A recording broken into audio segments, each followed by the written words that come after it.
ஐயப்பன் சுவாமி குழந்தை பருவக் கதை.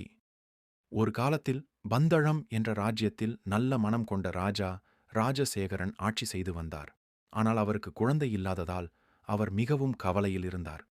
ஒரு நாள் ராஜா காட்டில் வேட்டைக்குச் சென்றபோது ஒரு கரையோரத்தில் ஒரு அழகான குழந்தை அழுது கொண்டிருந்தது. அந்த குழந்தையின் கழுத்தில் மணி, கையில் தங்க ஆபரணம் இருந்தது.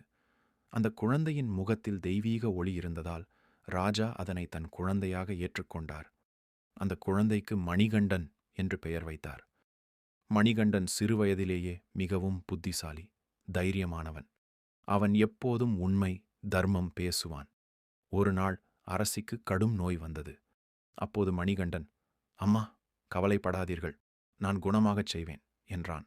அவன் பின்னர் தன் தெய்வீக ரூபத்தை காட்டி மகிஷி என்ற அசுரியை வென்று தர்மத்தை நிலைநிறுத்தினான். அப்போது ராஜா உணர்ந்தார், மணிகண்டன் ஒரு சாதாரண குழந்தை அல்ல, அவன் ஐயப்பன் சுவாமி என்பதைக் கண்டார். கதை சொல்லும் பாடம்: தர்மம், தைரியம், கருணை இவை குழந்தை பருவத்திலேயே வளர வேண்டும்.